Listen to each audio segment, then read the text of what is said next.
their perspective with regard to whether or not those speeds were appropriate with respect to their jurisdiction in particular. Mr. Beamer did have those conversations. The warrants did come back suggesting that the speed ought to be different, and that influenced what it is that we needed to do with regard to the jurisdiction that we have in the subject area. And so I asked Mr. Beamer to come over tonight and kind of walk you through that a little bit. And what the process necessitated staff to do as a result. So if I could turn the time to Andrew, that'd be great. Mayor, council, let me just grab this mouse and change this. So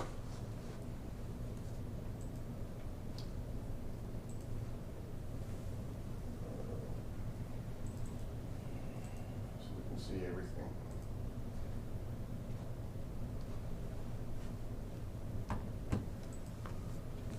That's way too small now.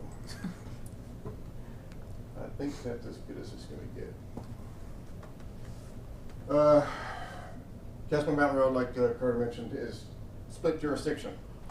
YDOT has all Wine Boulevard, and even all the way south to Casper Mountain Road, all the way up to Hogadon is all YDOT's. And all the way to the southern boundary of the golf course is all YDOT's jurisdiction.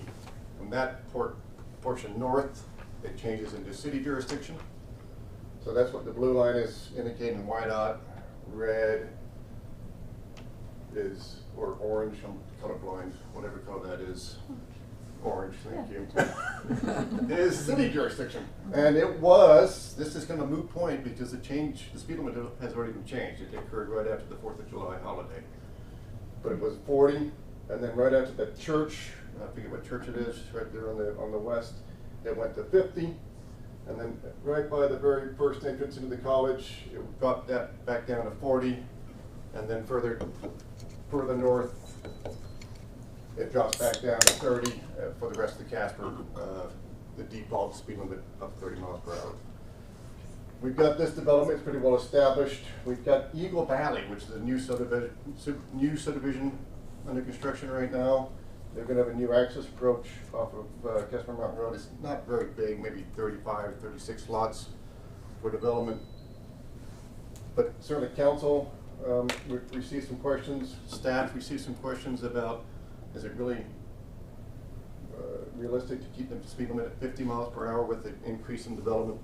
So a question was made of YDOT. They did do their speed study. They came back and said, first of all, they asked, why don't the city just take this stretch of roadway over and then you can do whatever you want?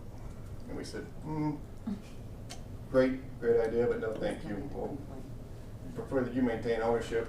But they did agree ultimately that the speed limit should be reduced back down to 40.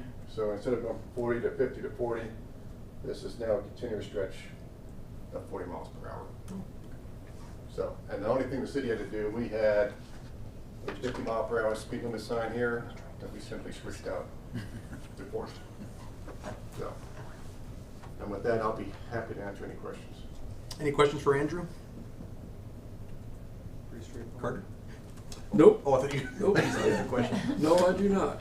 I was gonna Thank say. you. Yo, how hard would it be to change it back to 50, Andrew? Could we do a little research on that? Can we do some studies? That was too easy. Thanks, Andrew. Okay, agenda review. Anything further we need to go over? You know, Mr. Mayor, the agenda for tonight is relatively not real difficult. We've got a couple,